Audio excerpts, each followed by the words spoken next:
Ladies and gentlemen, please take your seats. The event will begin in 3 minutes.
Hello, hello, hello. I'm being told to hold. If you're out there in the world, welcome to WeTalk, the first ever WeTalk San Francisco. We're here live at Airbnb headquarters. It's beautiful Friday. We want to thank Airbnb for hosting us. This is a show for and about the women shaping our culture across entrepreneurship and tech, government, arts, and entertainment. Women are kicking ass in every segment of our society. And yes, and we want to look at the work that they're doing and really look through their eyes at the world that we are shaping and bring us all together to make positive change. And we want to thank our founding partners at Dell, who actually empower women creators all the time by giving them the tools that they need to make their best work, and I can attest to that. As well, we want to thank our partners at Majority, at Working Not Working, and Interloper Films, who have worked so hard to put this together. And then Impossible Burger and Deep Eddy Vodka and Nomatica Wines are all helping us at this event to have a great time. Everyone in this room is going to have a lot of fun when we're done with these panels. And for you out there, thank you for joining us on WeTalk, and we hope that you'll send us your questions as we go. And I'm going to introduce our first panel. Our first panel is really about what's at stake in the election. which is coming up in just a few short days on Tuesday, November 6th. We want to explore the potential implications for women, because this is a show about women, but also for our freedom. And specifically, because we're in the Bay Area, we're going to look at tech as well. And so we've brought together these great panelists. I'm going to start down there with Margaret Richardson, who's the Director of Global Policy for Airbnb, leading a team of over 300 people, and a bunch of really interesting initiatives, from diversity to economic empowerment. And before that was involved as serving as the Chief of Staff to U.S. Attorney General Eric Holder Jr., where she managed the design and implementation of Smart on Crime criminal justice reform work, and also as the founding director of Clean Slate Practice, which is in the Oakland area or East Bay area, and helping people get past their criminal records. So I really love that work that you've been doing. And Airbnb, I should say, was founded in 2008. I know many of us use Airbnb, but it's interesting to kind of look at the sharing economy, which is taking over our lives. Since it was founded, it's hosted over 400 million guests in 81,000 cities and 191 countries in the world. So I guess it's been successful. Women hosts have earned $20 billion since Airbnb was founded, and over 55% of the hosts are women. So it's really kind of interesting to be here at Airbnb and to be able to talk with you about sort of what's working and what's at stake in the election for the sharing economy. So we'll get to that.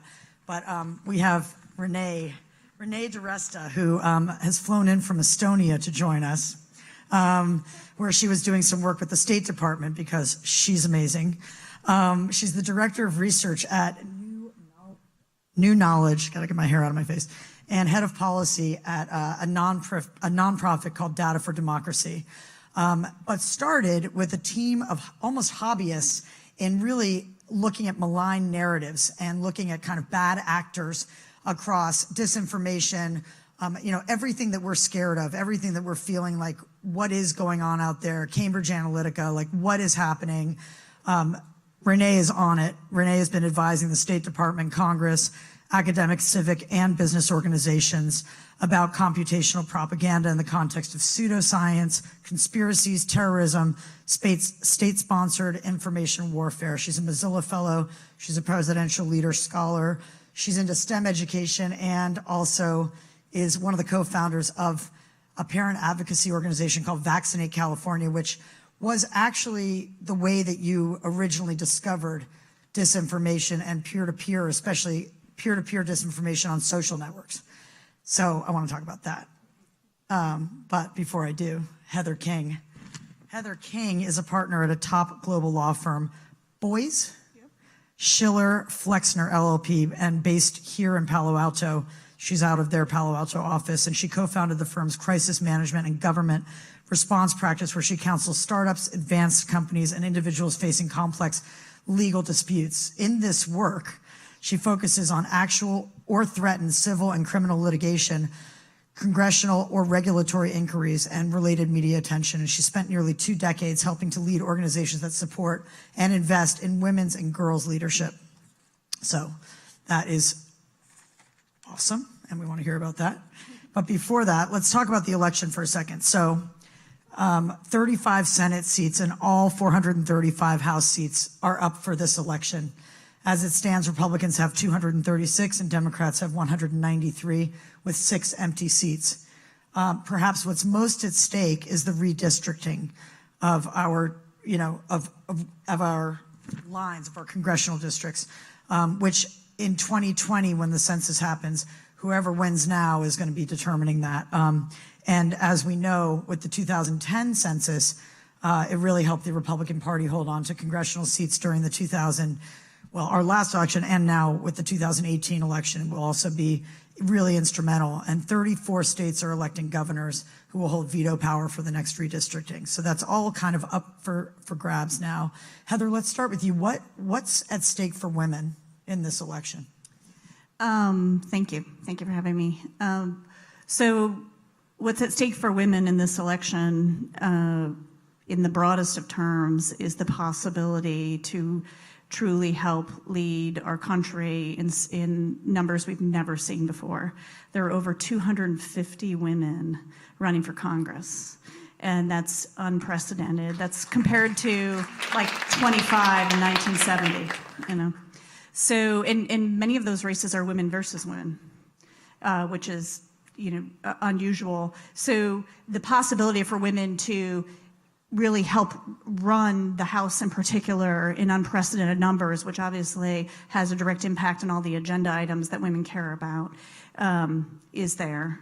And then in the state offices, there are 9 women running for state governors, and 4 of them would be firsts. They'd be the first woman to ever run that state. And also women, just in history, this is a historic making year in these elections, because you have the first transgender woman ever nominated by a major party in Vermont. And you had the first potential Black female governor in Georgia. Yeah, incredibly significant. And then you have the first potential female senator in Tennessee, and the first, there's 2 women running in Minnesota and Michigan, I think it is, who would be the first Muslim American women to be in the House. So really, really history making in that respect, and a lot at stake for our country, I think, in this climate, the symbolism in addition to their voices being added. And then in addition to that, I would say what's at stake is what's at stake for all of us. Sorry, I want to add one more note on the female point. There's also a downside, and I can talk separately about the likelihood of us turning the House, because history's on our side that we're going to turn it. But if we do not, what's at stake is Nancy Pelosi being the minority leader, because I think it's very unlikely that she will hold that if they don't take over the House. So a wave election. Yeah, so blue wave, you know, blue wave election, yeah. And then what's at stake for all of us, of course, is, you know, if we win the House, if we win either the House or the Senate, Who's you know, we? Sorry, if there's a blue wave, I should say, if there's a blue wave and it switches power, if either the House or the Senate switches power, because Republicans, you know, control both right now, and the House is, you know, by far more likely for that to happen, Trump's agenda will go way down. So that's repealing health care, that's gun control, you know, all these types of issues that you all care about, and one way or the other. So depending on where you stand on that, that's up for stakes. Investigations will go way up, especially if we take the House. Investigations of the Trump administration will go way up. And judges will get, I wouldn't say they'd be stalled unless we win this, Democrats win the Senate. They wouldn't be stalled, but they would be far more constrained. There were 100 federal seats up, and Trump has already filled 60 of them. So there's about 40 left, and as we know, there's been a few Supreme Court seats in the middle of that, and Ruth Bader Ginsburg is 85. And so, you know, that is, you know, through the Senate, but that's up for grabs. And then the redistricting point is incredibly significant, because that only happens every 10 years, and over 50% of the state officials that all of us will be voting for or against on Tuesday are over 50% of the people who will be making the decision on redistricting in all of our states are up for election on Tuesday. So it's incredibly significant to gerrymandering. And there were 2 Supreme Court cases that have been up in the last year, and people thought that gerrymandering might take a massive hit, and that hasn't been the case. One of them was completely struck down, and the other one was returned back due to a standing issue. So that may come back up to the Supreme Court, but so far it looks like things are going to stay the way they are. So those state officials are going to be incredibly significant. All right. Well, thank you. Yeah. Oh, one more thing while we're on the topic of just what are we doing locally here in the Bay Area. Mark Benioff, CEO of Salesforce, has put $1.5 million towards this Prop C that's on the agenda. And really what it comes down to is it seems like it's like private sector and businesses, should they be supporting and paying a tax to support homelessness and fighting homelessness and putting shelters up.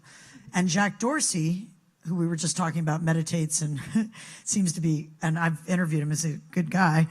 He's fighting with Benioff, not surprisingly, on social media.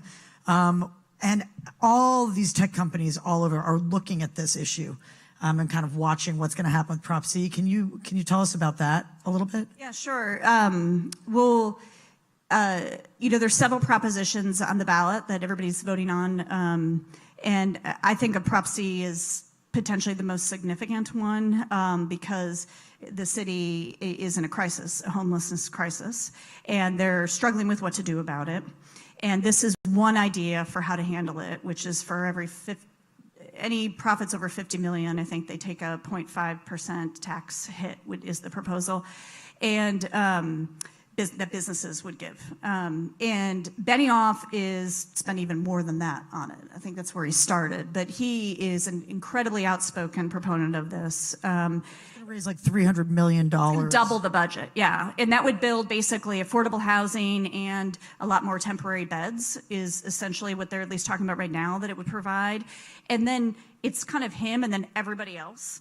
And everybody else, including the mayor, has come out against it, as not against trying to address the homelessness crisis, but is this really the best way? Which oftentimes happens with propositions, is that they're calling attention to a really significant issue, but there's a lot of disagreement as to whether that's the best way to solve it. So the mayor thinks she has some of her own ideas for how to solve it, and the businesses have been much more vague about how they think. They obviously aren't going to say, they say they're for helping to solve the problem and be part of it. And my guess is they're looking to Seattle. Seattle had a similar issue, and they voted down a proposition. And what they did was they just the businesses gave tons of money to existing nonprofits that were doing things. And so that's just an example I'm sure we'll talk about, but how tech is really playing a, groundbreakingly significant role in so many of the elections right now in terms of forming public policy. And, in the model of, I think Trump has inspired so many business leaders to get off the sidelines and start using their voice as front and center, not as somebody who's advising the politician, but taking on the role more and more. And that's what we're seeing out of civic leaders like Benioff. I mean, just from a voter perspective and just a layman's perspective, standing outside of it, it just seems like a no-brainer. Like, of course, if a company is very profitable, they should be putting money back into the economy. And I think Airbnb's put, what is the amount? It's $800,000 globally into communities around the world where we're paying tourist taxes on behalf of our hosts, collecting and remitting. 800,000? 800 million. Sorry. Yeah. Sorry. 800 million globally. Yeah. Okay. And so, I mean, we could go down this road, but it's very interesting. Maybe we'll have time to circle back. It just seems to me, why wouldn't, Benioff, it seems to make sense. But you're saying even the mayor. He's the biggest hit. He's the biggest employer. So that's why it's so significant that he's voting against his best interests. Yeah. No, I think it's because the gross receipts taxes means that actually he wouldn't pay as much because his employees aren't all headquartered here. It's a really complicated bill. Oh, I see. It's a really complicated proposition. Because they're not headquartered here. Right. So that's why some of the other companies that are complaining about it have more employees and they would pay more in terms of gross receipts, like Stripe, which has also come out against it in addition to Twitter. Yeah, it's a really interesting. It's a great segue to you because it's so hard for us to understand. In fact, you've just segued yourself in. But it's very hard for us to understand exactly what's going on, right? Like this idea of fake news wasn't even an idea to us 5 years ago. We didn't even have that word. That wasn't even part of our lexicon. So, here you are. You started on Wall Street. 7 years you were a trader and watching automation start to happen and thinking, bad actors could come in here and corrupt this, and you saw it happen, right? On Wall Street, I was a high-frequency trader, which I know is kind of a dirty word now, but it really was it was the idea that automation would make the market more efficient, and in many ways it did, and in many ways it was absolutely a fantastic thing.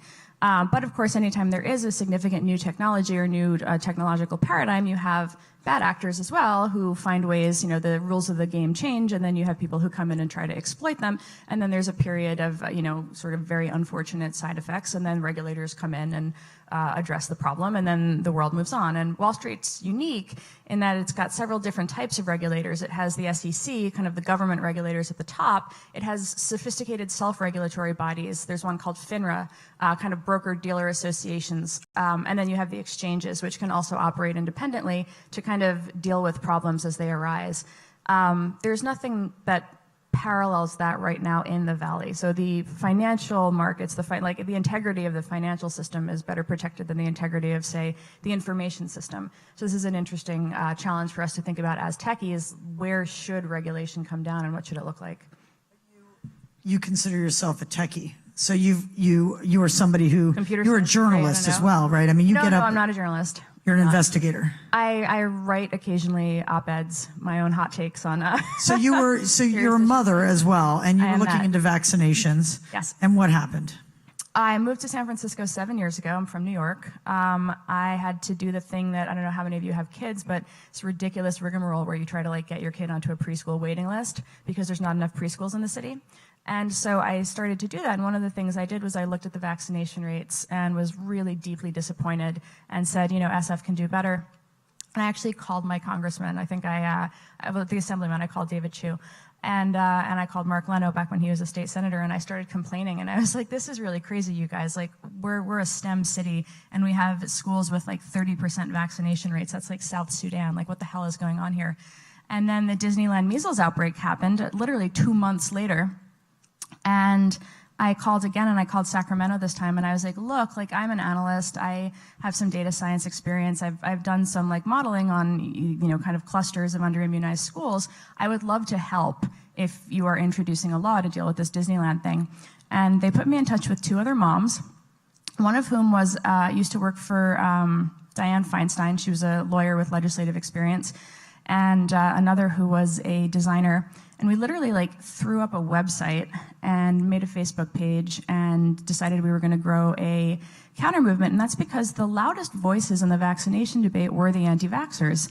And we were like, okay, this has to stop. This notion that the warrior moms in this scenario are the crackpots, we've got to change that narrative. And so that was what we did. We were like, no longer are we going to sit there and let our school immunization rates drop and let crackpots put our children at risk because they have a belief in some bullshit conspiracy theory. And that was how Vaccinate California came about.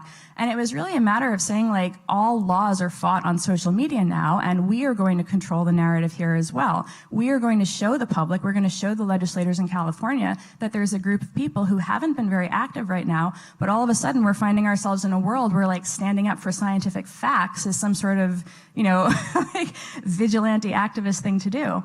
And that was really how it started. And the work that I did specifically was looking at the conversations on social media and saying, why is it that 95% of the social media narrative is anti-vaxxers? Where are the actual people?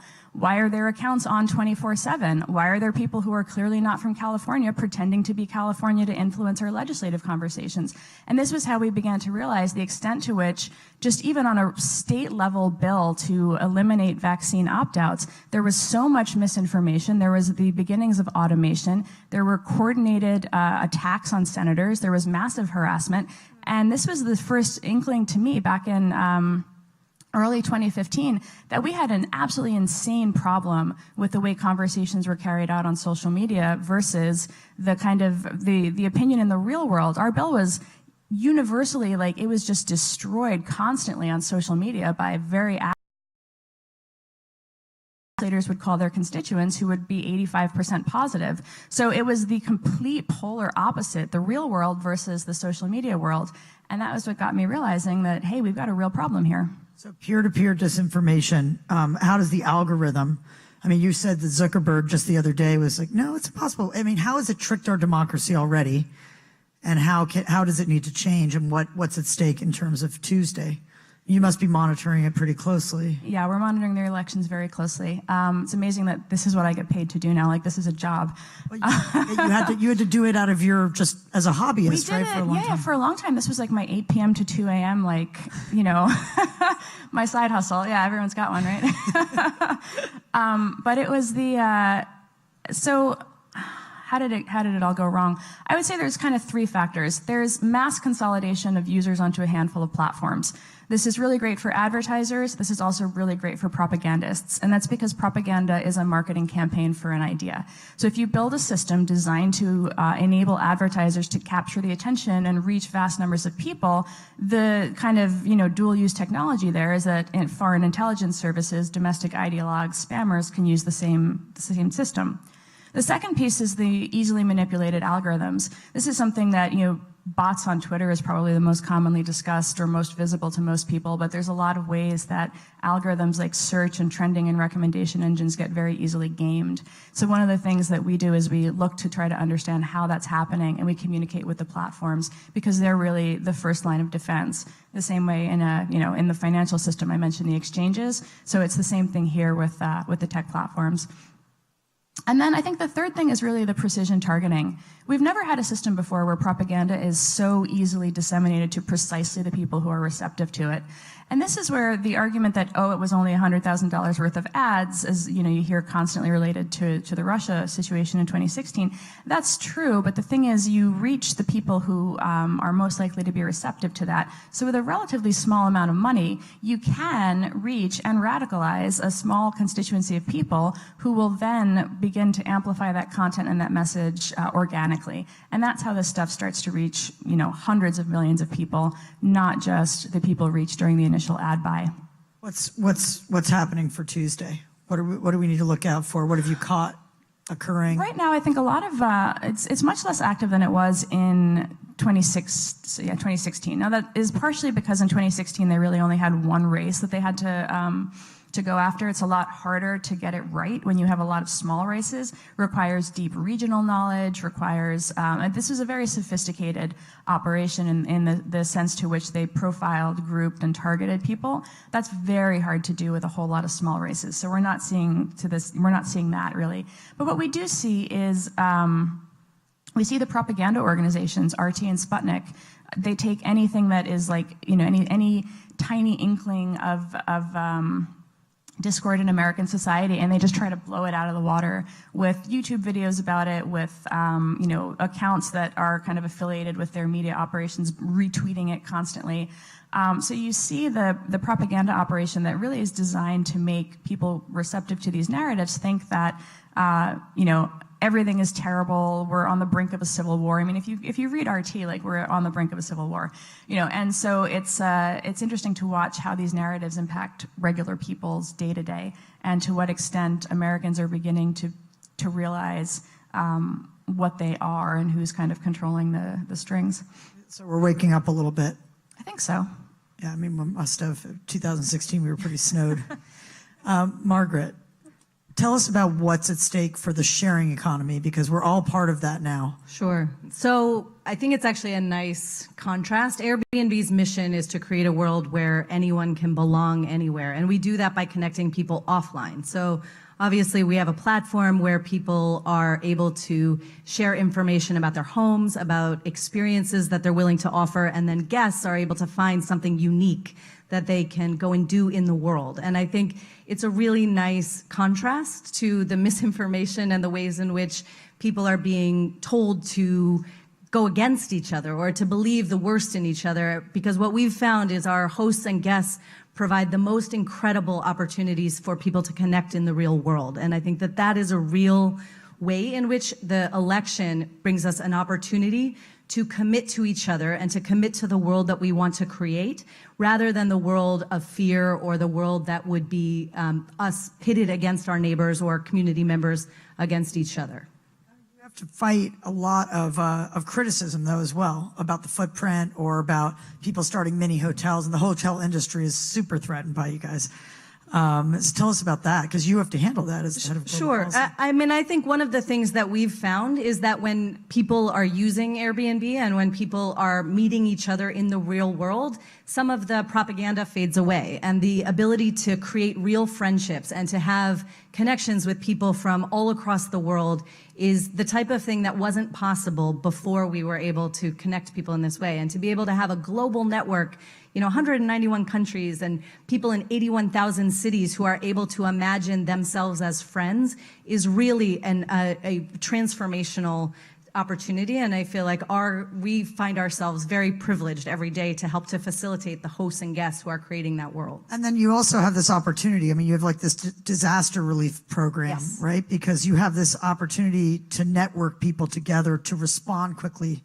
Exactly. Crises. Our open homes program is really phenomenal. We're very proud of our hosts are able to offer their homes for $0, and we've done it for in disasters, when Hurricane Maria or Hurricane Harvey, people can say, my home is available, and if you need a place to stay, sort of put out a call within the relevant geography, and people can connect and then stay for some period of time. We've expanded that to also be available for refugee families, for people who are having medical stays, when a family member is getting treatment over an extended period of times. Our incredible hosts open their homes to those family members and say, you know what, you can stay with us for free while your loved one is getting treatment.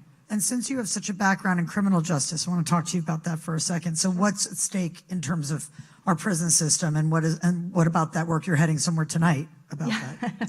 So. In this election, as in every election, I think we have a chance to decide, are we going to be a society that is inclusive and that we're thinking about how we bring people in after they've made mistakes? I think none of us hope to be judged by the worst thing that's ever happened in our lives. And tonight's the 30th anniversary of the East Bay Community Law Center, which is where I started my career, and the Clean Slate practice. And they'll be celebrating that and honoring a number of people who are working on behalf of formerly incarcerated people who are contributing amazing ways to our society. Yeah, I've been making a film about the opioid epidemic, and I was reading an article about how prisons are actually contributing to the opioid epidemic. But we were talking about San Quentin, where I made a film called The Last Mile, and where you volunteer as well. Yes.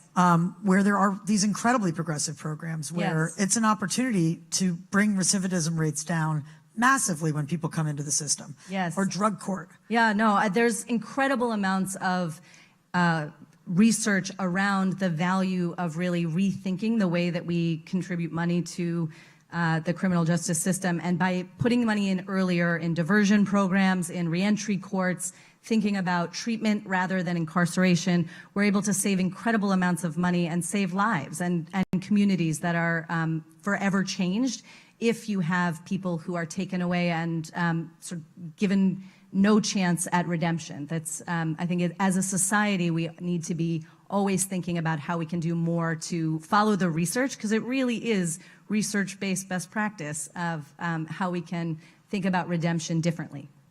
Well, all of you are dreamers. All of you are visionaries in your own right and on the front lines. And we were just talking about what happens beyond this election. Tell us about who would be up for president. And Yeah, so Tuesday happens, and then what? Heather's running. No. We're here to announce it.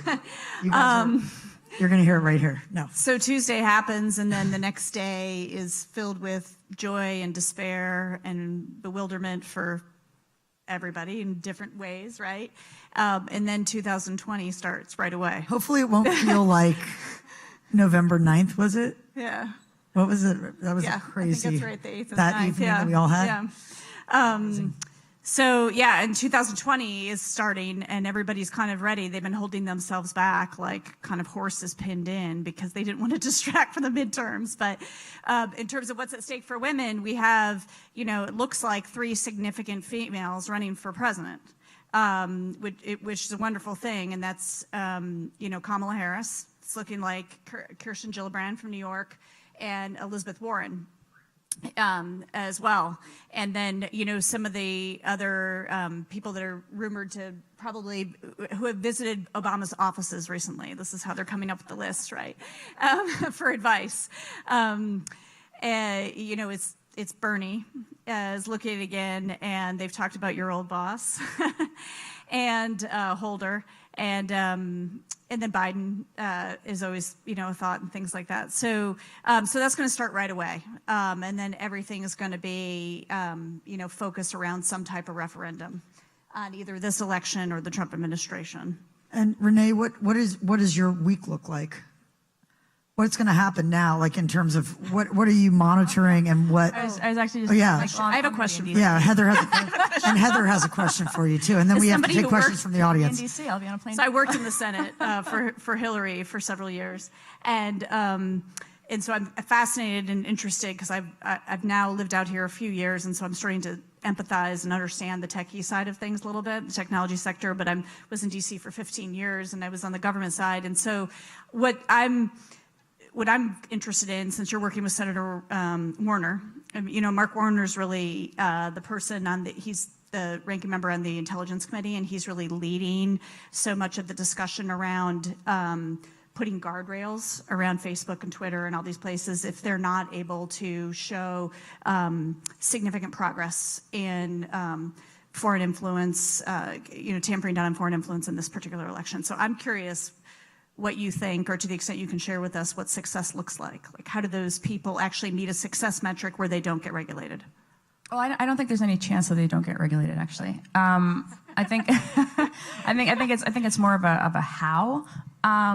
At this point, I think Senator Wyden introduced a bill just yesterday. Senator Wyden's from Oregon, one of the ones who he was the senator behind the Communications Decency Act, Section 230, which led to intermediary liability doctrine, the idea that the platforms are not responsible for they're legally indemnified from what is on their platforms. And Senator Wyden's his transformation on this over the last 2 years has been somewhat remarkable, in that previously he was a very, very staunch advocate for 230, which he created, I believe, in 1996. The idea there, though, was that the platforms would have what he called a sword and a shield. They would have the right to moderate. They wouldn't be required to moderate. Not a whole lot of moderation happened, as it turned out, and so now they are looking at, are there carve-outs to 230, kind of narrowly tailored exemptions that would allow the internet to continue to function as it has, so the platforms wouldn't get sued out of existence, but at the same time recognizes that these are no longer small startups without the resources to manage what's on their platform. So I think that there are a number of different types of regulatory approaches that people are looking at. There's privacy, which is the direction Europe went. The idea that the ad targeting type piece, the precision targeting that I mentioned, might be one of the ways that we deal with this problem. There are people who are looking at antitrust. This is actually getting a remarkable amount of bipartisan traction, which really surprised me. I think Senator Graham alluded to it during Mark Zuckerberg's testimony. So that is somewhat remarkable. It's very hard to do because we get these things for free, and so the argument that customers are harmed is, you have to think about harm in a slightly different way, but that's happening. And then there's, at a state level, California has really been trying to push hard. There was the bot bill, which I don't think was very good, but then there was also kind of California GDPR. The credible threat of regulation, whether from the states, like big states like California, or investigations by some of the state attorneys general, is another way that we're starting to see the regulatory conversation happening. The idea of holding them liable is really pushing federal regulation and making the platforms want to kind of play nice with the federal regulators because they think that they'll be able to participate there and have a better outcome. We have time for one or two questions. Do we have them from anybody here? Up right there. We walk a mic. Hi, I'm Pat.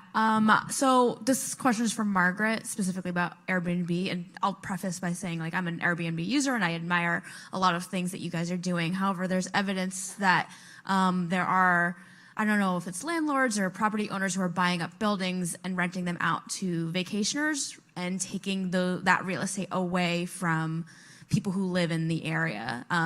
That's happening here. It's very serious in Barcelona. I'm not saying that it's Airbnb's fault, but what is Airbnb doing to kind of help the people who live in those areas and not just trying to use up all of that real estate for vacationers? Sure, and Airbnb has partnered with cities like San Francisco and Barcelona to come up with regulatory schemes and to make sure that there are ways to monitor that the type of tourism that the cities want to encourage is permitted, and that people who want to make extra money renting out a room or, when they go away, are able to make their primary residence available, but not having those same kinds of, the things you describe of having people misusing housing for purposes that the cities don't want. We worry a lot about the over-tourism phenomenon in certain cities and how we can partner with the jurisdictions and with our hosts to make sure that we are doing what we can to regulate and to self-regulate where appropriate, but also to partner with the governments in service of the people who live there, who are hoping to stay living there. On that note, we have to go. I'm getting the cane because we have two more panels and we need to take a little break. But Margaret, Renee, Heather, thank you so much for joining us today. Thank you for having us. Come back. Yes. We'll be back with how to create a sustainable society and some incredible guests in about 10, 15 minutes. So join us. Thanks.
Ladies and gentlemen, please take your seats. The event will resume shortly.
Hello, hello. I'm Andi Timoner, your host, and welcome back to WeTalk San Francisco.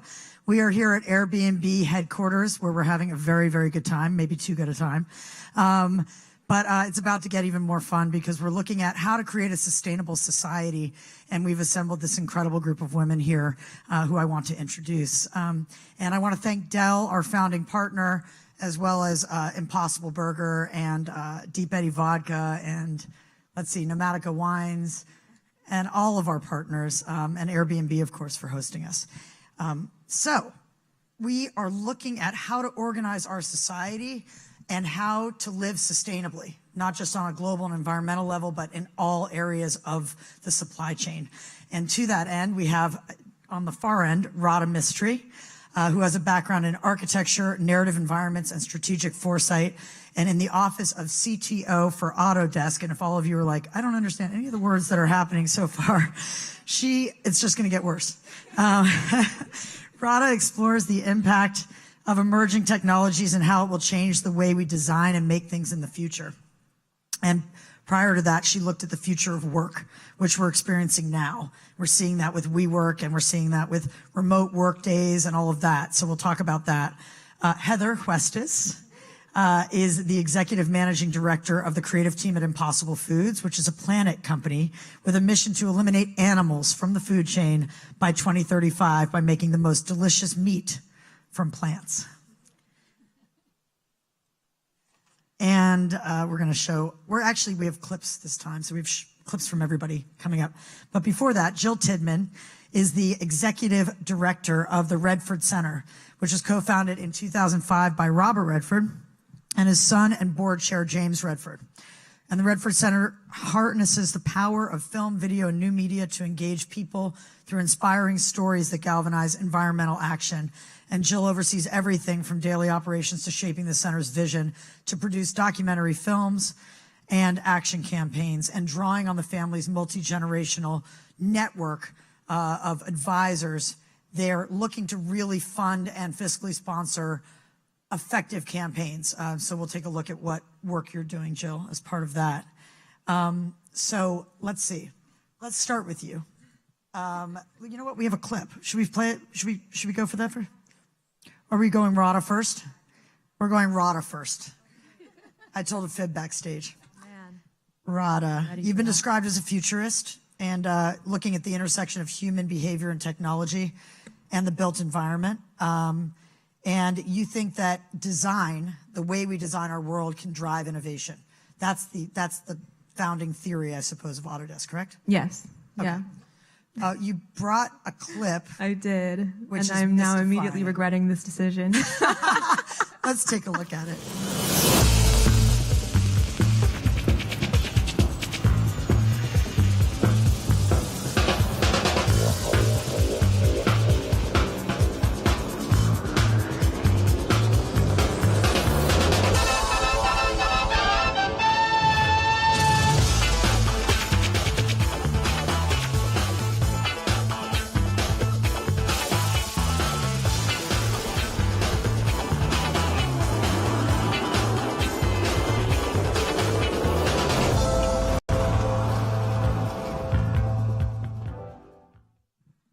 Okay, so what is happening at Autodesk? And I've interviewed Carl Bass, who's your founder. Our former CEO. Former Yeah. CEO. Mm-hmm. So, but still, it's such even the word Autodesk, it's mystifying. Yeah. What are you all up to over there? So the wonderful thing about Autodesk is we operate across 3 verticals. We have architecture, engineering, construction, we have manufacturing, and then we have media and entertainment. The kind of confusing part about Autodesk is we operate across 3 verticals. But I think the great thing about that is we can kind of share insights and knowledge across those 3. So for example, a lot of the tools and methodologies that we use in Foresight actually originated in the media and entertainment world. And so it's kind of nice to have all 3 of those buckets under the same roof and to be able to leverage the kind of collective knowledge and get this diversity of thought within the walls of Autodesk itself. So what is the future of work? Well, I mean, how should we be thinking about a way to live and work sustainably? Yeah, I mean, that's a really big question. How much time do we have? You've got like a couple minutes. Well, the way that I like to think about it is you kind of have these 2 tensions. You have the inevitability of more, right? You've got like 10 billion people who are going to populate the planet by 2050. You have 400,000 people joining the middle class every single day. We're talking about mass levels of urbanization.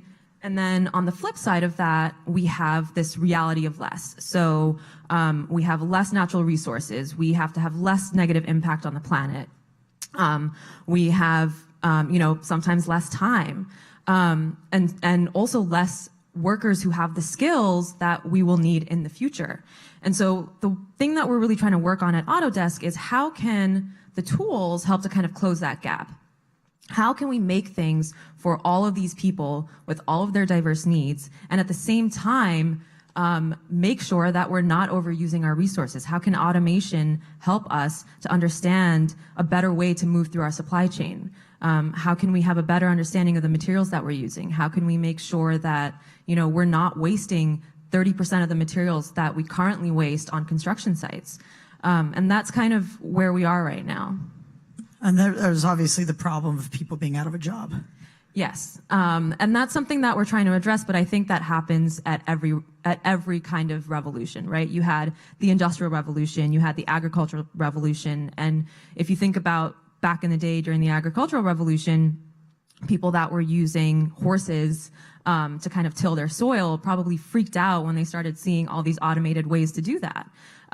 And what happens over time is we have to reskill workers. And one of the things that we're really looking at is, in the same way that we're thinking about how do our tools really help us to design things in new ways, we're trying to figure out the kind of behavior and cognition part behind that engine. So we're trying to figure out, how do we ensure that our tools actually help to teach people these new skills as they're learning them? And so how do we bring people forward in this future of work that we're envisioning, and not just talk about the technology itself, but really think about how do people come along that journey with us? Awesome. Heather, darling. Yes. How do we create a sustainable food chain? Wow. In 2 minutes or less. In 2 minutes or less. I'm going to pivot, but answer your question in a way that I think there are people at Impossible that are really, really focused on that. And they've been there longer and they're smarter than I am. But I think what's really interesting as a marketer to have joined them is to say, it's really important that we get that supply chain fixed. We've got a crisis. We need to change the way we're doing it. But if you don't fix the front end, if you don't change the consumer demand, then we're not going to get there. And so one of the things that was really interesting to join as a marketer, and quite frankly, lots and lots of years of advertising telling people what they need, to then have a really strong mission-based brand, was an interesting challenge, because just in talking to Andy about this, do you lead with sustainability when you're trying to change behavior? And I think that's a really important conversation that's going on right now. And I think the dynamic that's interesting is we've got an ever-increasing awareness of the crisis. It's more commonly written about. I know I hear it in conversation more often than I ever did. But as a marketer and as someone that needs to look at, well, how do you really change demand and behavior, still the number one purchase consideration is quality. And as human beings, we tend to go what's best for me, what's best for my family, before what's best for the world. And that's just human behavior. So I think what's been really interesting for us, how do you change that, is to convince people and give people a better option. And to do that through something that's really appealing, that uses old school advertising. That's fun. That's fun. Yeah, I mean, it's almost like the example of Tesla. There were all of these electric cars, and they were kind of thought of as granola or, right. So do good that they weren't fun. It was almost like documentary. It's almost like documentary. Yeah. Like when I started out in documentary, like a quarter century ago, there was not, wow, did I just say a quarter century ago? Yikes. When I say 25 years, it doesn't sound that long. But yeah, documentaries were considered like history books or eating spinach, almost too educational to be entertaining, like an electric car. Then Tesla comes out and makes it this elegant, beautiful, high-end, I want to, and then suddenly Nissan Leaf can happen. Right. And so it's just very interesting, because it's about how we think about it, that and if we think it's honest hard, about if we think it's human ugly behavior. and dirty, or, then and finger wagging. People don't like to be told what to do. And now, and to wind back around, now documentaries are the thing, right? Now documentaries are fun, and they're good to watch, and they're entertaining, So it's about perception, because great. We're still tackling hardcore issues. It's just a different perception. So along those lines, I have a clip from Heather. And which one are we showing? You want to set it up on the well, outer just space because one. the outer space space one, and really what this came from is it was interesting to think about what clips to put forward. And Impossible in this calendar year has put 2 different messages out. One is about our brand. And so it goes back to that question, it's important, when do you talk about your sustainability? And so what we did earlier in the year is, as a brand, as a company, we put out this message, which is the one we're going to show first, which is really about our mission. And the reason this is important is because there's going to be more and more clutter around vegetable and plant-based food.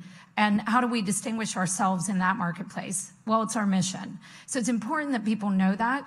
But then I think we have another one that if we get to, we'll show later, which is when we partner with a brand and the goal of that piece is consumption, we lean way back from sustainability and we talk about delicious. I think this first one is actually our brand message. It was inspired by really all of the feedback of astronauts that come back. They have an amazing perspective, and that when they look back at Earth, just how beautiful and fragile and wonderful and unique that it is. And we found ourselves getting ready to put this piece of work out at a time when most of the conversation was around Mars. And the solution is we should all leave Earth. We should go to Mars. And we actually pitched a campaign that was fuck Mars. Let's take a look. And we weren't allowed to do it. This is what we did. Previously on WeTalk in Space. Different clip. What move is that? That's not a move.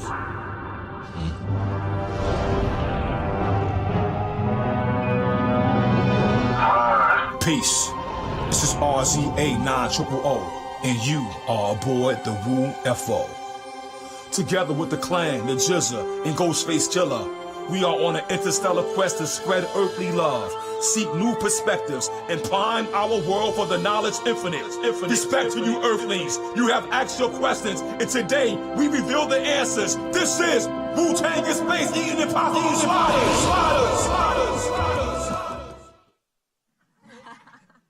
And what has happened as a result? Yeah, well, and also, that's not our mission film, that's our consumer film, just to be clear. But that it was entire inspired. campaign and has yeah, been...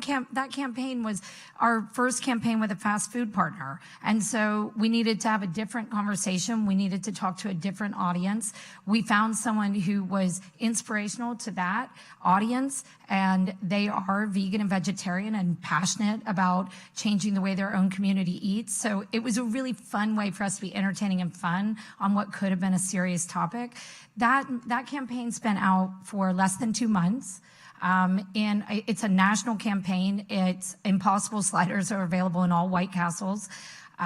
In less than 2 months, we are above the projected slider sales. Can't give away internal data, but I can tell you it's working. And I can tell you what I'm really excited about is it changed the conversation in that we had been in news and we had been in food press. And what that conversation did was switch it to, we were in Billboard, but talking about sustainability. We were in the Chicago Tribune. And even just that, because it's so early to judge sales, even though they're up, it was the impact of changing the conversation to not be just, maybe coastal, but all of America and all of us, not just people that have been vocal in the past about sustainability. Perfect segue to Jill. Jill, you tackle this every day as a filmmaker and as the director of the center. How do you think we should message about the issue? And you're taking on massive climate change issues at the Redford Center. Yeah, so it might be the golden age for docs, as people have been saying in our industry, but if you tack on environmental docs, it's not. Yeah, people are scared of that and really tired. They're tired. Of thinking about the end of the world. And, so the Redford Center, we stay in that environmental lane in our storytelling, but we really like to do solutions forward and progress focused stories because, we have so many of our peers in the space that have done an amazing job scaring the pants off of us about the consequences, what's coming, what's here, and how big it is. And so what we really believe and actually have been experiencing through the work that we're putting out is that people are just hungry for solutions. That, you know, they want the Impossible Burger story. They want to know what their alternatives are, where to go to get those, how to educate themselves in this environment where there's just so much information coming at us. You know, how do you sort through? And so what we like to do is support other filmmakers that are telling these types of solutions-focused stories and create our own content around it. And I was actually just at a panel earlier about the short form doc that's kind of, you know, more and more becoming a really important element to the Societal storytelling ADD space. and a lack of time that we all have. Yeah, and Short just is nice. Yeah, you know, Short's someone lovely. even said the first thing people do when they get content is they just look at the length and how much time can I commit to this thing. And if it's under 4 minutes, apparently you're good. All right, we're done. Thank you. No, I'm kidding. No, but actually we have a clip that's under 4 minutes, so you can all watch it. Let's take a look.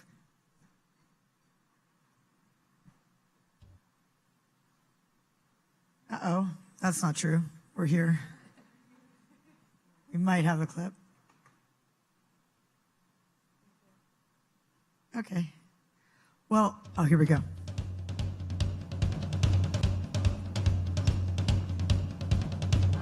Ever since I was a kid, everything's been doom and gloom in the media. It was like fighting Goliath. Even the water commutes to LA, come on. We try and take stories about real people doing real things, engage an audience, and connect them to what's possible. One of the attorneys said the pollution only goes to the barbed wire fence. I didn't fall off of a cabbage truck. The extractive industry's got a lifespan. We have to rely on something else. We've redesigned some of the space to use permaculture and grow food. What we're looking at here is utility bill usage. This actually looks like a chart of my psychological status. Oh, yeah? For me, I could say water is love. This is the first time that a group like this has got together, and we're all going in the same direction. I'm on TV. You want my autograph? I'm your mayor. We talk about the kind of city we want to see. Hip-hop has really been a platform to amplify the message. There's beginning to be hope. The people who are most impacted, the poorest people, those folks should be leading this movement. We have a monumental task to overcome, and it's going to take everyone's collective effort. There are no easy answers, no clear solutions. There's only what each of us is willing to do.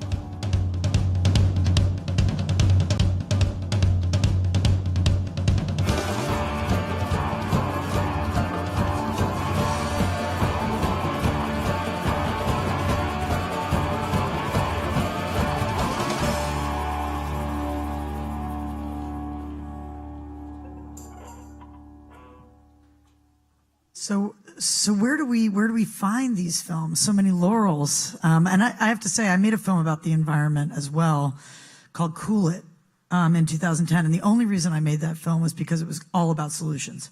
It was all about adaptation and all about, you know, forward-thinking solutions. And it was to sort of turn the tide on an inconvenient truth and the fear that we had. And as a mother of a 7-year-old back then, I remember when I was approached about the project, being terrified to take it on as someone who is just, you know, not a scientist.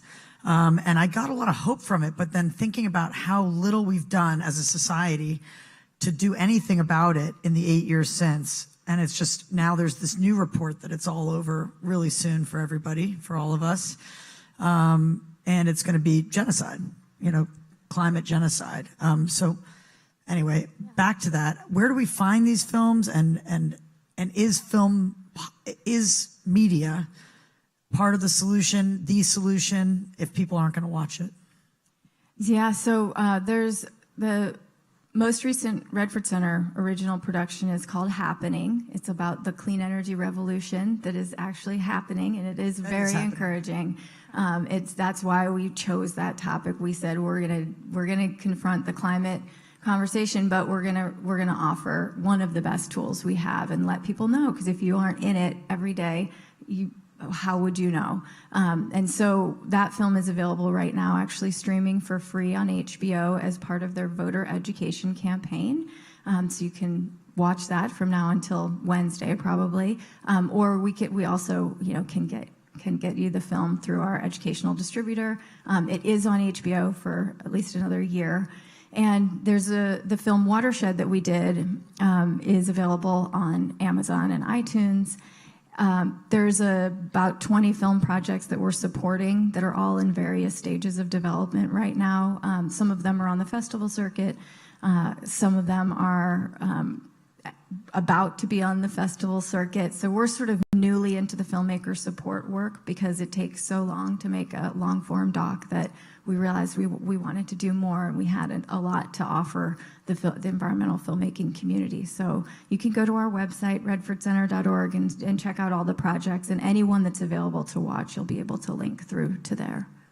That's great. That's awesome. You know, I want to make a film about smart cities, or a series about smart cities, and I want to ask you to tell us what that is and how this is back to design and engineering. But I mean, San Diego, Denver, a lot of cities are rejiggering the way that we live, the way that we function. Yeah, I mean, I think we finally are at the point where we have the technology to actually help us make our city smarter. And one of the things that we're thinking about is, you know, if our buildings could talk to us, if our cars could talk to us, if our infrastructure could talk to us, what information do we want from this, and how can we leverage that? How can we use it to our advantage? So one of the projects that we've worked on in Toronto actually was an office that we designed for ourselves. And after the construction process, we implemented sensors across the entire building. And the reason that we did that was because we wanted to understand how people were using that building. We wanted to understand how much heat and cooling was required. We wanted to know who was using which spaces when, how much sunlight was coming in. And the reason was that we wanted to know, next time we design this similar building, next time we do something like this, can we make it better? Can we make it so that there's less waste? Can we make it so that we actually address the needs and expectations of people who are living there? So I think one of the things, you know, oftentimes we talk about smart cities, and in our conception of it, it's this kind of like shiny, sexy thing. And the way that we are really thinking about smart cities is, how can we use technology to make them more inclusive? So how can we make it so it's not just, you know, I know we're sitting kind of at the heart of, you know, in the Bay Area and Silicon Valley, but like, how can we ensure that it's not just for the 20-something millennial who works in a startup? And how can we ensure that that the technology that we have, the way that we're connected, can actually maybe, you know, get an ambulance to an 86-year-old woman before she even has a heart attack, because we have the technology to anticipate that that's going to happen. Because as part of the Internet of Things, she is tapped into a connected system. You know, and so it's all of those kind of networks. It's how can our healthcare system and our transportation system and, you know, our retail system and our food networks and all of that kind of work better with one another to actually meet the needs of citizens in cities. And we as women are often the mothers. Well, we are always the mothers, in fact. I don't think men can be mothers. And we're really, it's really important what we put in our children's bodies. And, you know, I remember when Food Inc. came out, and I admittedly didn't want to watch it for years because I just didn't even want to know, you know, what had been happening. As soon as I did, I was sorry I'd waited that long. And there was that great film, GMO OMG. Heather, you know, how is Impossible Burger making this? I mean, first of all, the burger, which we're all going to eat, all of you guys get to have a burger, but you out there should go to White Castle and get a burger. But how did that come about, and how do you make sure that the values that are represented in that burger are represented from the farming, from the agriculture, the way that workers are treated, and every different step along that supply chain? Well, I think it's a huge responsibility for the company to look at all of those. I can say I've been with the company just under a year, and we take that seriously. We live that culture internally, even 4 days a week, providing free plant-based lunches, like just to start that behavior. But I think when we get to the outside world and we get to the external and we get to moms, and we're not in retail yet, but that's something we're very close to doing. I think it's about saying it's not extreme. It's not either or.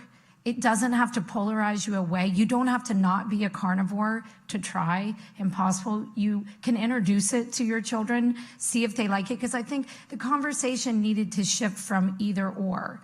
And then all of a sudden it's like, I'm just trying to get my kids to eat their dinner. And so am I going to choose the safe, healthy, or am I going to get the job done as a mom? And so, what we want to do is first convince you through taste and deliciousness, then maybe just open it up to be flexible. One's not bad and wrong. We're just asking you to try and maybe mix a little bit more. And, and then make sure that we continue that dialogue. I think the other thing when we think about getting the message out is where you put certain information is so important. And if you're limited to a 15-second, 30-second, 60-second spot as an advertiser, you don't have as long to tell your story as documentaries do. But we need to work together. And so in the advertising, we need to provoke, but then we need the secondary information. And so that depth of information, nutritional for parents. I can tell you it's the same calories as a cow-based burger. I can tell you it's 0 cholesterol. But can I get all that across in an ad where I'm also just trying to tell you where to go? Well, we are operating on like you say, we think about ourselves and our families first and society next and the person on the street after that. And it's kind of like, but we as a society are judged by how we treat the least powerful people in our society, However, as we can tell, the money and profit drive our society. Yeah. And so we do need to make it where it's financially solvent. And the meat industry, we vote with our dollar. That's and very when true. we go to Jack in the Box or we go That's to right. these, You got to get in fast food in addition to more expensive restaurants. You have to make it accessible to everyone. Exactly. Because the meat industry is responsible for you probably know the stat. It's like 25% of the destruction of the environment, like of gas. It might be more. It's more than that. Beef alone. I can say over 50% of the Earth's land is used either to raise the animals or feed the animals. And they're being fed poison for us. Yeah. Right? Mostly. Yeah. Hormones and all kinds of things to move this along and to make the profit happen faster. So vegan or vegetarian is something that's political at this point. It's like a political choice. But you're saying it should be not either or. I think it's not either or. I'm a carnivore that works at Impossible. How many people at Impossible are carnivores? I think they would all secretly raise their hands and say they occasionally eat meat. We do have a lot of people that are vegetarian and vegan. Can I ask the audience a question? I think that's great. Okay. Idea. How many people in this room still eat meat, animal meat? Oh my gosh. Yep, it's true. Wow. Wait, how many don't? I just want to see how many hands. Okay, so we've got a few that don't. But the question is, of those of you who eat meat still, me too, how many of you eat it because it comes from an animal? That's an important part in your decision. Or is it about you like the taste, you like the smell, you like the texture? How many of you eat it because it's important to you it came from an animal? No one. One person? No. And that's when we knew we had something. That if we could tap the sensory addiction to it, nobody's eating it because it's so important it came from an animal.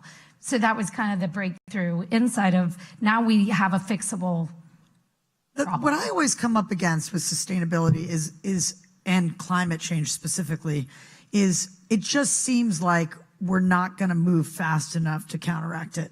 And it comes back to that Elon Musk, let us migrate to Mars idea or whatever. I don't know how can we make the shift? How many films do we have to make? How many burgers do we have to make? How many smarter buildings? How many smarter buildings, right? And how fast can we move all of that? Yeah, I would short say of some kind of massive solution, some cooling solution. Well, I guess the only thing that I would say is while I agree with you, and it certainly, I think, haunts anyone that thinks about it, which everyone here probably does, is it can freeze you to think about how much is it going to take. And so it's those little baby steps in mass that I don't have the answer. Someone has calculated the answer. I don't have it. But if we can all just start. Nudge. We got to nudge it over. Because it's terrifying how close we are to this crisis. Jill? Yeah, I don't want to downplay any of what's really going on, and that's not what our Solutions Forward films are about by any stretch. But I think it really, to your question about is media the right place to try to start, shifting things. First of all, I would say education is the first step to action. If you don't know, how do you even know what's going on? If you don't know, you don't know, you don't know, or however that goes. Just screwed that up. But I really feel like it's this. We have been told so many times, so many ways that it's over, right? That's what the headlines are. I mean, the New York Times came out with that headline right after the climate report. What are you going to do with that kind of a headline? And I just take it back to what I tell my kids, like, if you think you can, you can. But we've all been convinced that we can't at this point, and yet it's up to all of us. It's not someone else is going to fix it. It's literally all of us have to start really thinking about the power of consumerism and what you're actually doing every day when you make purchases. Every day. It's every single day, the choices you make. It's the little stuff that will flip it. And then it's also the big stuff. I mean, one of the films we just picked up to support is actually about cultured meat.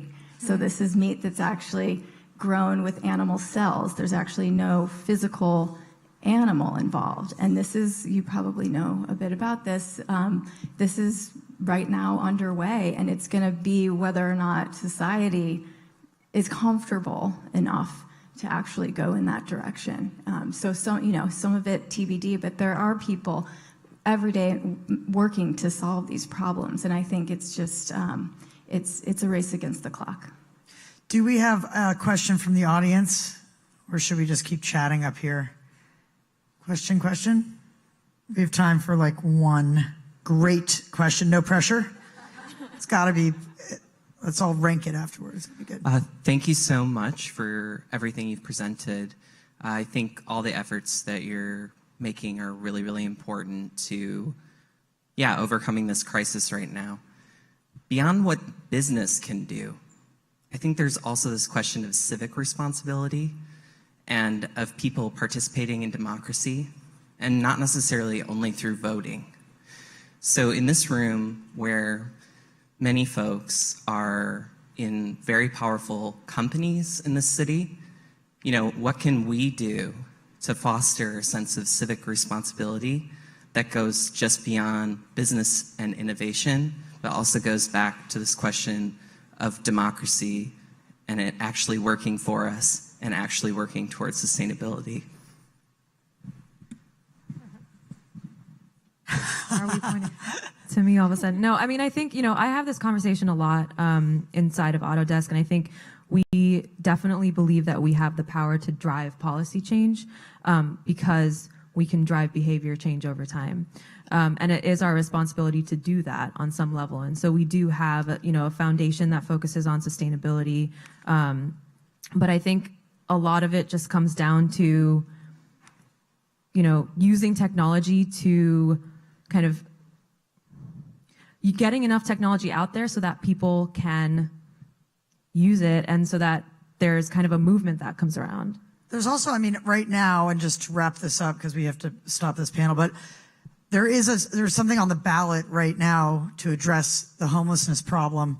And, as we know, like this head tax where businesses are going to have to pay a certain amount to fund these shelters. But there's people that are needed to volunteer in these places. And what you're saying is, we have social networks and we have access to technology and we are more connected through time and space than we ever have been.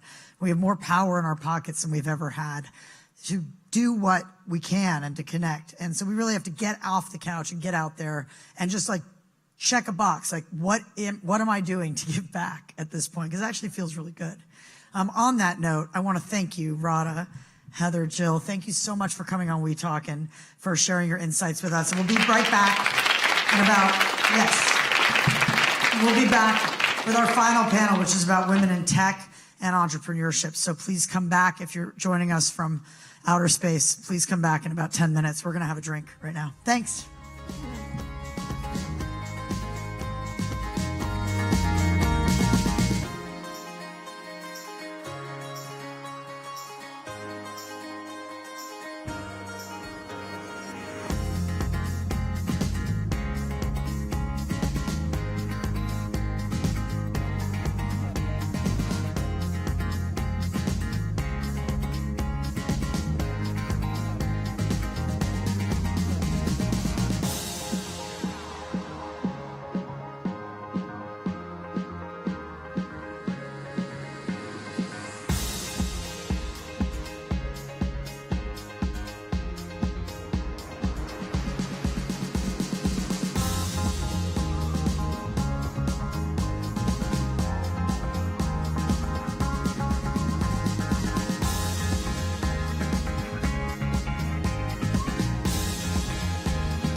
Ladies and gentlemen, please take your seats. The event will resume shortly.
Welcome back. Whoa, hello. Hello, and welcome back to WeTalk San Francisco.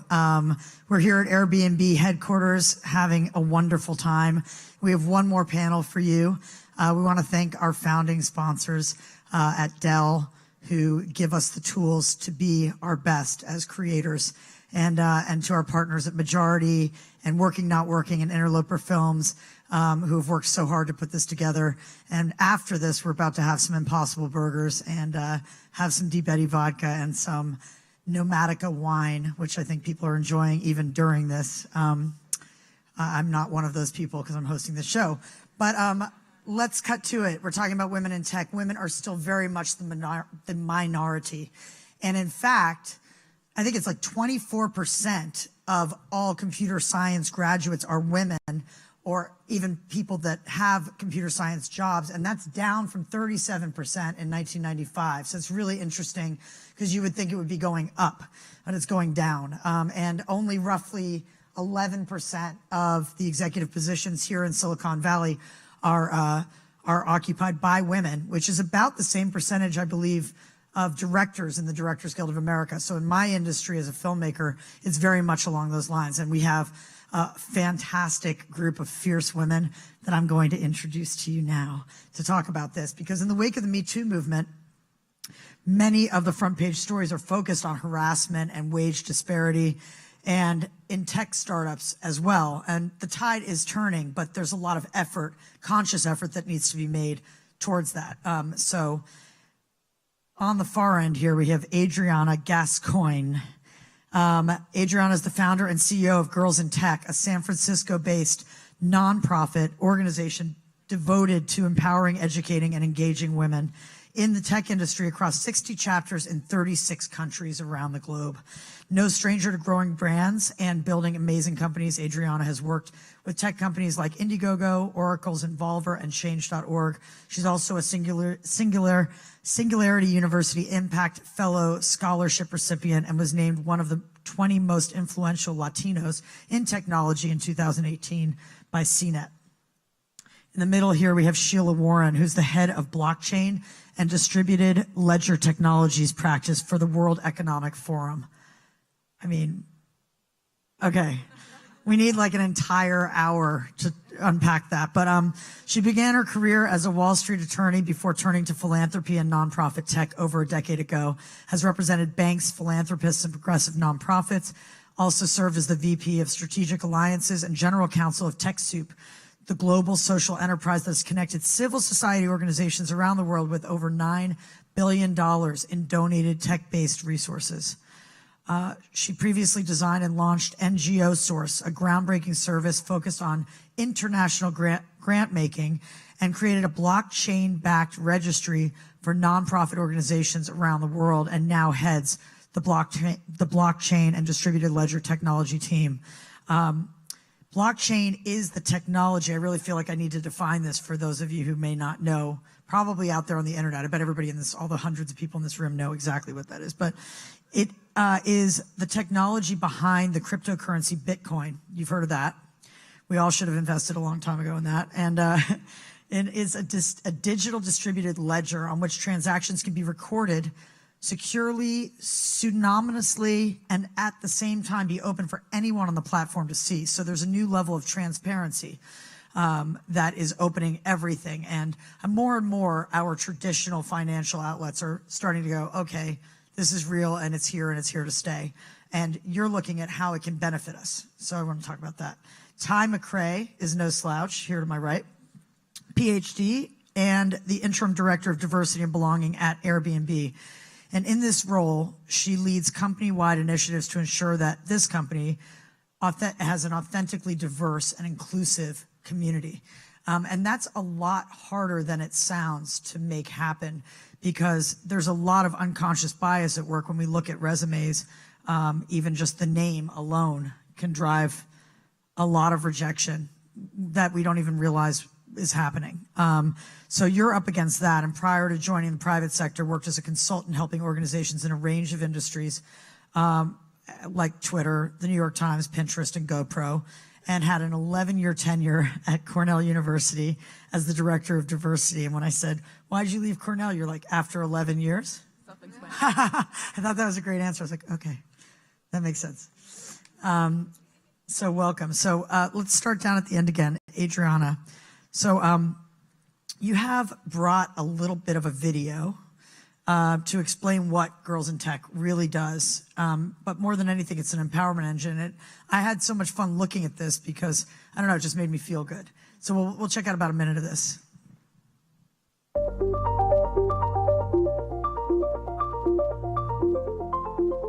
I want to give it up to you guys for being here today. It really shows your commitment and dedication to your careers, to your personal development. So this is a very important event. We're a support community, and we make sure that women have role models and mentors locally and also globally. So when you bring your whole self to what you're doing, you actually have so much more to give to people around you. Instead of just finding yourself in the world as it is, you might find yourself in the world that you believe in, that you dreamed up, and that you created. Whenever you're doing something that's never been done before, if you're not constantly soliciting feedback, then you're not in a place to discover what you don't know. For me, it's very important to give back, right?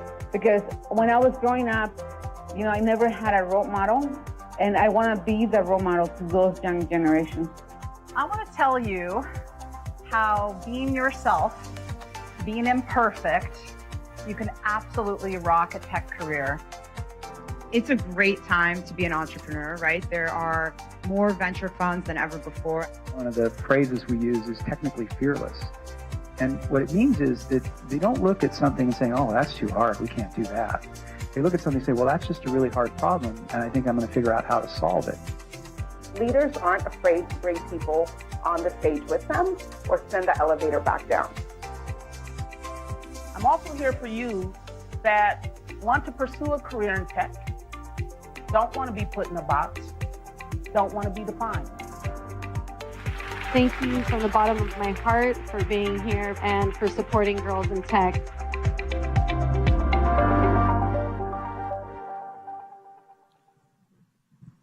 So how as a society are we lacking from not having ideas from women inside our companies and out? Well, I think it starts off with the company culture and creating a culture that's really conducive to a productive and creative environment, and making it very comfortable for not only women, but people of diverse backgrounds, different minority groups, to really feel that they can be at their best without having to look behind their back. or watch their backs. So I think it starts off with that.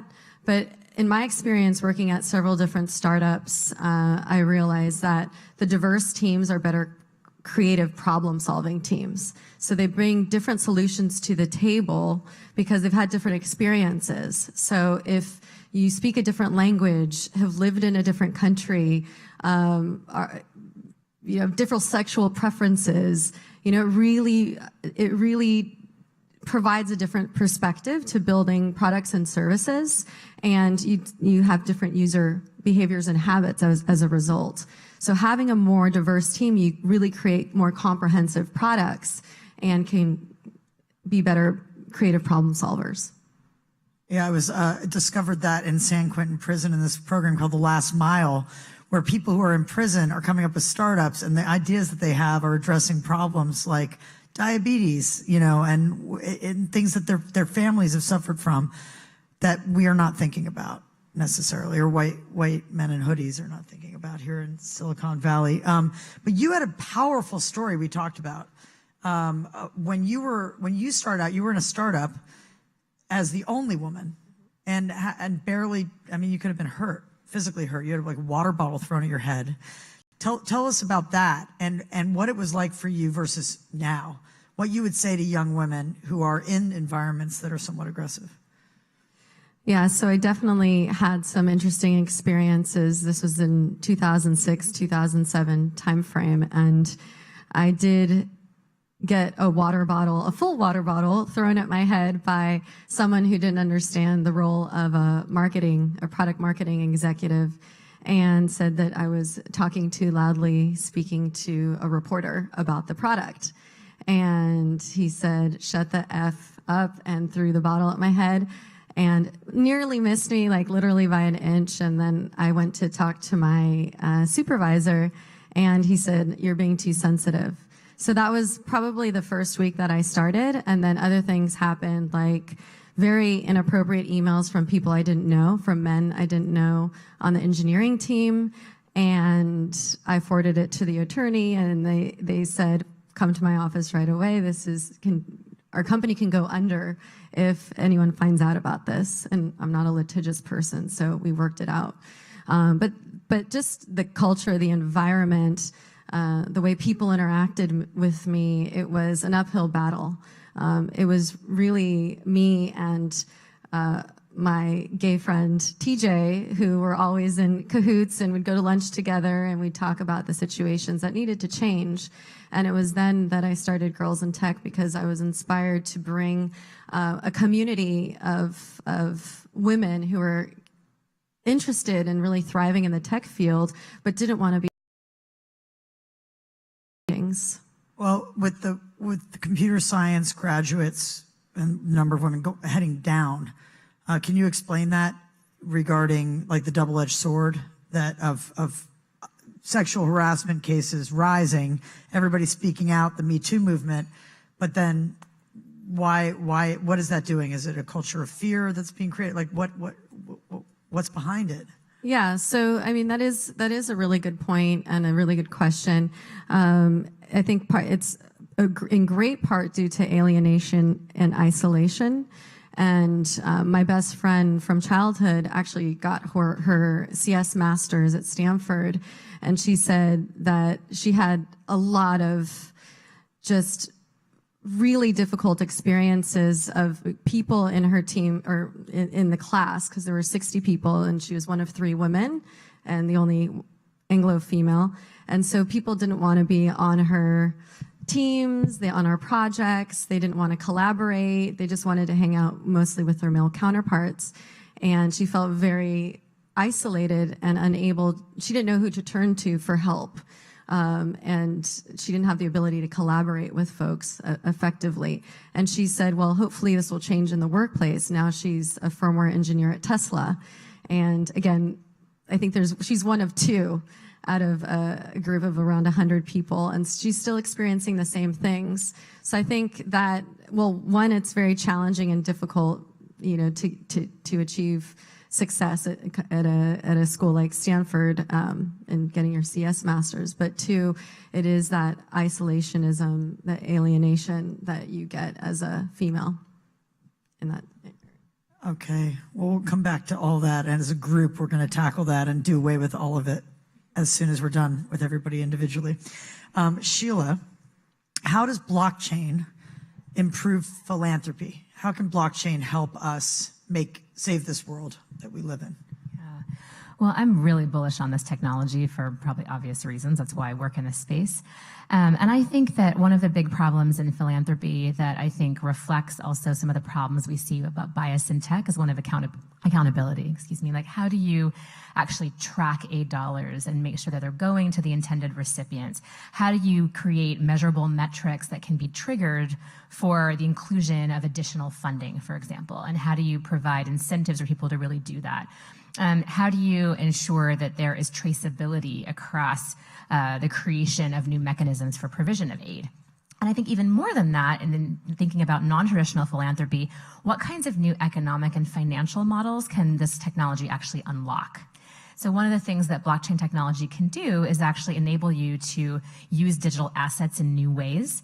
So we call this process tokenization. So if you tokenize a digital asset, that means you essentially can assign different kinds of value to it, and you can use that as a measure to hold whatever institution accountable. So one example, in addition to philanthropy, that we're seeing is in politics. I know you had an earlier panel on politics, but in the electoral process, there are opportunities to actually proxy vote with a tokenized asset, which means that there's more transparency and accountability in who cast that vote and whether it was actually counted. So you're not relying on some centralized system that you may or may not trust and that may or may not have the same incentives as you to actually account for where your vote went, which I think is really powerful when you think about what that could do for equalizing the playing field for women, minorities, and other disenfranchised individuals in the population. You talk about it as the red pill in the matrix. Why? Yeah, I think it's a little addictive. I think when you start thinking about what it means to remove the need to trust in a centralized authority, whether that's a government, whether it's a business, whatever it might be, and to actually have the ability to transparently view a system of record, like what that means is pretty profound. So one of the first things that got me really excited about this space is I'm actually on the board of the ACLU of Northern California, and we talk a lot at the ACLU about criminal justice, obviously. And one thing that got really interesting to me was thinking about evidence in court cases, right? And just the bias that we know happens in the introduction of evidence into a criminal justice case and how that's racially motivated in many cases. What if you could track that evidence through a system of record that was visible to the public or to the media? And there would actually be impossible to essentially change the record after it was created. It's really powerful in terms of what that could do, again, for people that traditionally have not been the empowered members of our society. So when you start thinking like this, it's a little like taking the red pill. Ty, reading up on you, I came upon a stat that you cited that our brains receive 11 million pieces of information at any one moment in time. And of that, we grasp about 40 of those things. So what's happening? What's happening between the 11 million and the 40? Well, really what you're talking about is the definition of unconscious bias, which is our brain's tendency and ability to process tremendous amounts of information based on patterns, but those patterns can include stereotypes. And our brain's ability to do this is actually fascinating and really needed. It's how we move through the world. But when you bring that same process into the workplace, when you take those patterns we see in society that we may have taken in from film, the media, the nightly news, what we've seen in our society, when you take those same patterns and stereotypes into the workplace, that's how you get bias in hiring, performance reviews, promotions. And so really what we want to do is develop ways to mitigate that. So tell us about what companies need to do. Like, what's the diversity strategy? Just pull the veil back for us. The solution in 30 seconds to all the unconscious bias in the world. Well, really, unconscious bias lets us know that our default mode of operating is fraught with bias. Business as usual will result in tremendous inequalities. So what a diversity strategy allows is for companies or organizations to be super intentional about the outcomes they want, to be intentional about a hiring process, to develop policies and programs or other procedures that give them the results that are more equitable than what a default process would have allowed. And so here's a great example. If you're not super intentional about your pay equity processes, you'll have women making about 70 cents to every man's dollar, and increased inequities if you think about women and other marginalized groups and trans women, the numbers are even lower. But a diversity policy might say we are going to analyze our policies around pay. We're going to use data and great statistical methods to really see what's going on here, and then correct the inequalities when we find it. So that's just one example, is really looking at every single touch point of the employee life cycle and coming up with a strategy or a policy or a program to create a more equitable process. And that's a lot of what we do here at Airbnb. So tell us about resumes. Names on resumes, and how do we, as someone who hires myself, sometimes I hire people for my company. I'm not aware necessarily that I'm making any sort of judgment before I read. A resume is a great example of just how unconscious bias comes into play in hiring. There's so much information on a resume that can trigger unconscious bias. So your name can indicate your gender or your ethnicity. The address below can indicate where you live and your socioeconomic status.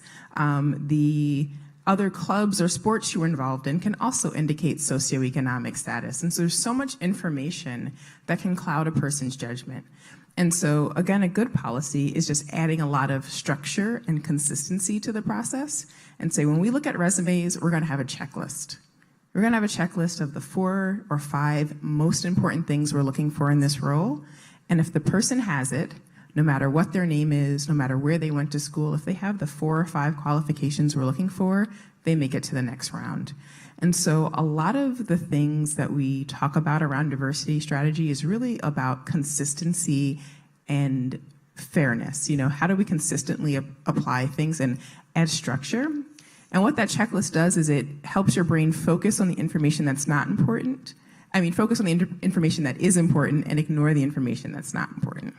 So blind resumes. Blind resumes is step 1. The checklist is even better because, again, determining it's not questions and grading criteria. Yeah. So really, a lot of the things we talk about in hiring process is really about structure. So you want competency-based hiring where people are asked consistent questions and evaluated on, the same competencies, because blind resumes just remove the name, but if you look at my resume, for example, there's other indications about my identity other than my name. So removing the name alone doesn't solve the problem. And then eventually, I'm going to show up. Eventually, you're going to meet a woman of color. So you need other structures in place to help you mitigate the bias. Does blockchain have anything to do with this? Is blockchain, yeah. I was joking. I'm sure there's a collaboration somewhere in this. I'm sure there is a startup that is working on this problem. I have no doubt about that. And I was actually laughing because my name is Sheila Warren. It's not a Indian-sounding name, and there have been so many moments when I walk into a room and the double take is absolutely hilarious. And then people glance at my hand and see a wedding ring, and they're like, "Oh, you must have married. That's what the last name is." Which I didn't change my name. That's my name. So it's like this comfort level they have when they spot the ring. Like, "Oh, now it makes sense. Now I can box you into some." It's really funny. So love blind resumes. I'm a big fan of a process around that too. When we're talking about what is the World Economic Forum, for everybody in this room, sure. Yeah. What is this thing? So the World Economic Forum is mostly known for an annual meeting that we hold every January in Davos, Switzerland. And that brings together world leaders who are presidents of countries and who are CEOs of big companies. And it's an opportunity for them to really get together in an environment that's focused on furthering the benefit to the world. So we've had a shift in the last year to technology, where we're really focusing on emerging technologies, because the hypothesis we have is that these new technologies like blockchain are really going to fall into old patterns. And those are old patterns that very much include bias. And we can speak as much as you want to about what it looks like for women in the blockchain space and how that is better and the same, and in some ways worse than in other areas in tech. But the hypothesis is that if we pay a lot of attention and we're intentional about how we craft policy around these technologies, blockchain, AI, IoT, drones, autonomous vehicles, these kinds of technologies, we have a much better chance of developing them into mechanisms for enhancing inclusion and improving society, as opposed to just new methods of wealth generation for the elite, which is what has historically happened in many cases. Would we see the kind of corruption we've seen in our election process if we were all on a blockchain, on a digital currency? This is an active theory in the space. So there have been a couple of really promising pilots looking at voting on a blockchain, both in the shareholder proxy context I mentioned earlier, but also in actual democratic voting. So there was a work done in West Virginia with veterans that was really focused on remote voting and how you could actually enhance their confidence that their vote was actually received and counted, which is a big issue. If you've been following the news, there have been a lot of concerns about early voting that was just being tossed for random reasons or postage or whatever it might be. If you can do that digitally in a way where you can prove that the vote was your vote using biometrics or other indicators, then you have probably a chance of having more voting, so people will be more likely to vote because it's easier, which is in and of itself a big concern, but also more accurate voting, and you'll get away from this like hanging chad kind of opportunity, right? Which is not great for our democracy. It's like online banking or something. Just pull out your phone. I think that's right. That's right. Vote. Yeah. Now, there are a lot of issues with that, too. Like, it's complicated. Like, do you really want to hand over your biometrics to be able to vote? What does that mean?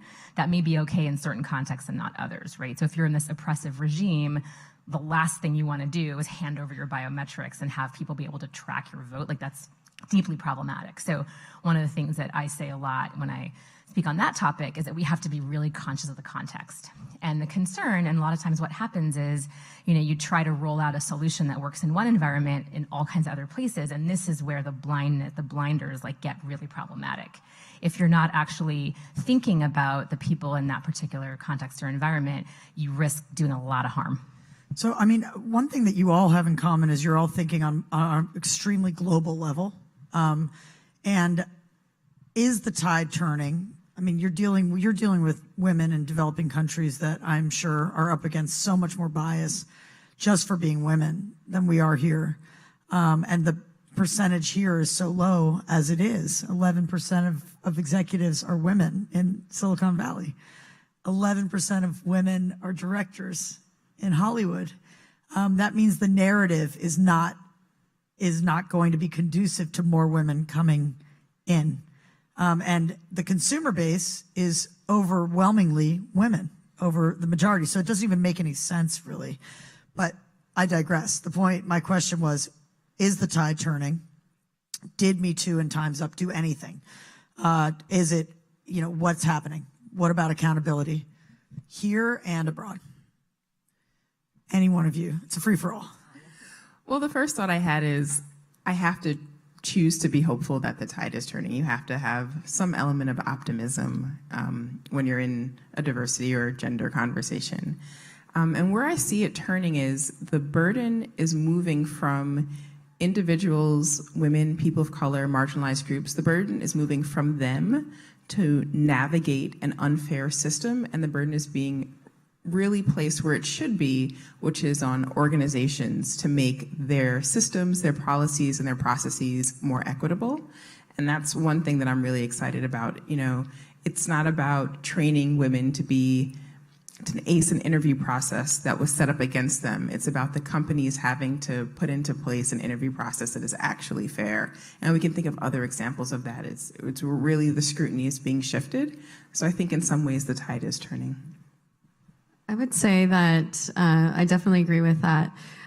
What I've observed in the 60 chapters we're in 6 different continents, so we're working with so many different cultures and races and religious groups and just people of ethnic backgrounds, different ethnic backgrounds. They really need role models. They really need mentors, and I think that is really making a difference. We see more women and men coming forward to help the younger generation, providing them with skills and best practices, helping build their confidence, really sort of building more of, the women's equivalent of an old boys network, and really holding themselves accountable for the success of their careers or new and interesting opportunities, or getting them funding if they're a female founder and are launching a startup.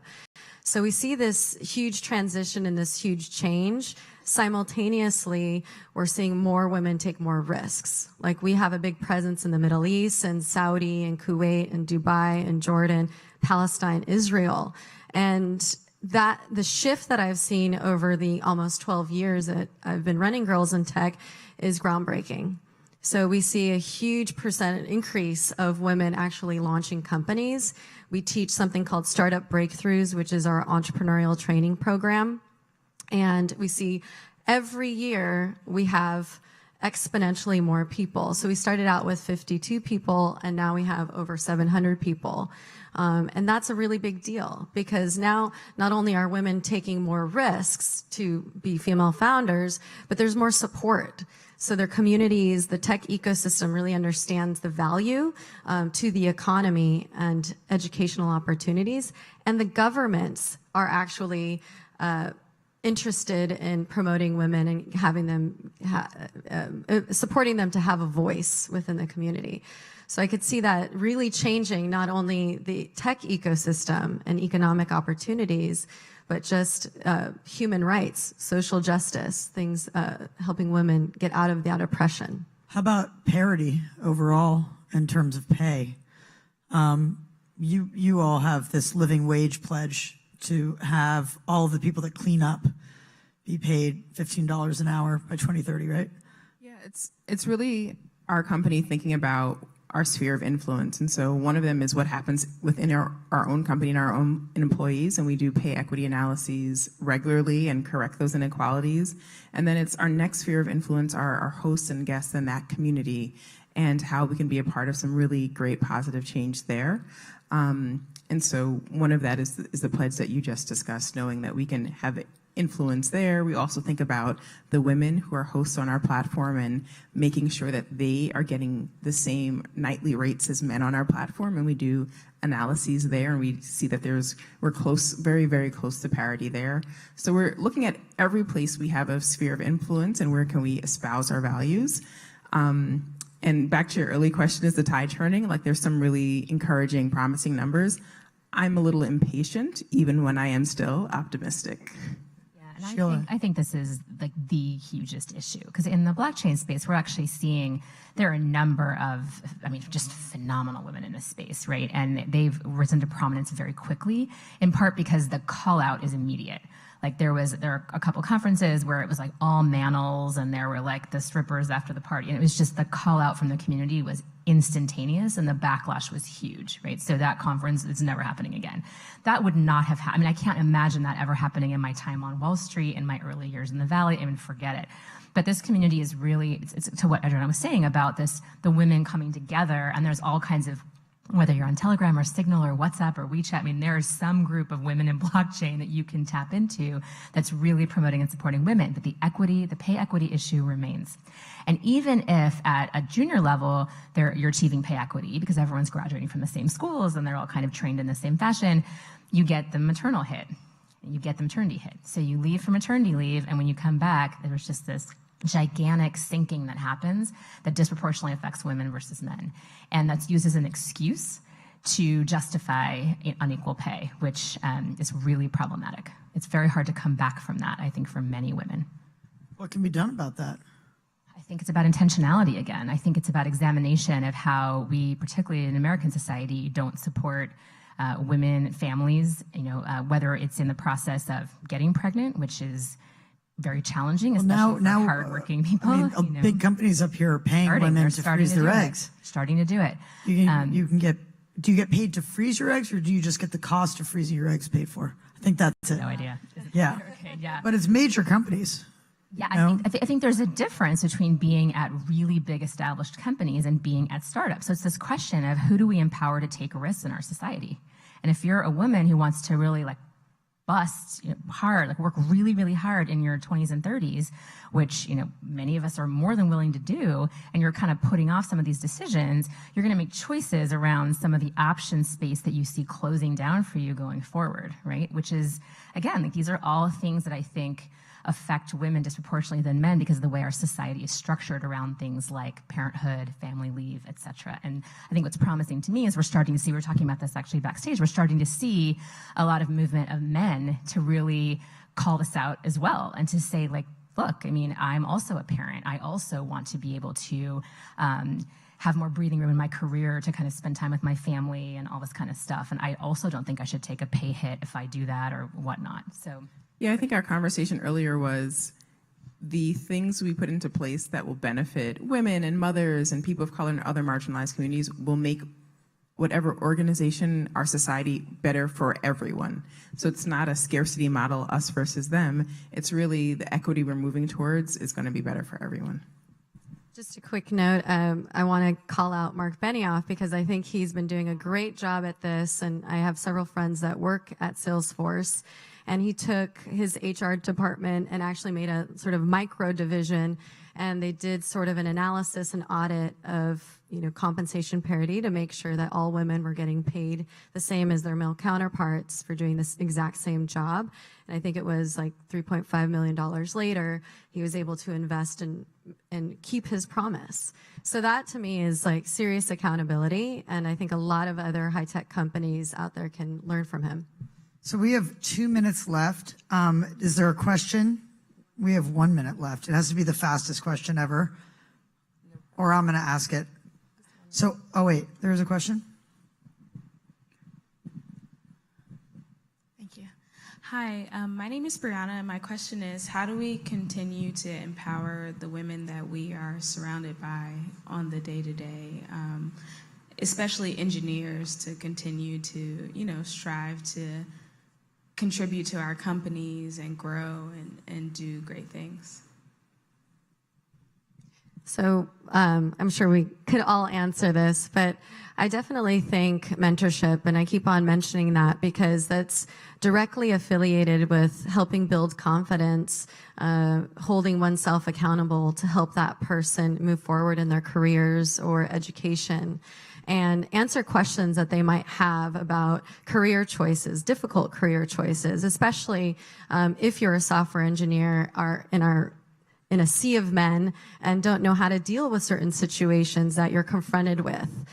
So I think that those mentors help pave the path for these more junior engineers and help provide questions or answers to some questions that you might have. We need to support each other. We need to come together. We need to call it out when we see it. We need to speak up and lean in, as our friend Sheryl Sandberg says. This has been just such an inspiring trip to San Francisco for WeTalk, and we're so grateful to Airbnb for hosting us, and thank you all. We're going to actually, I want to say, we're going to be at Art Basel next, so WeTalk Miami is next in December, and then we'll be at Sundance in January as well. So keep up with us at WeTalk Culture, and thank you to Dell, our partners, and Adriana, Sheila, Ty. This has been so great. Thank you so much for being here. I'm Andi Timoner. Thank you.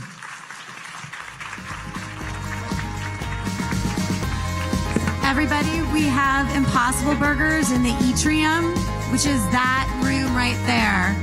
If you guys want to get a burger on your way out or have a cocktail and a burger, you can do so right where that sliding door is. Thanks.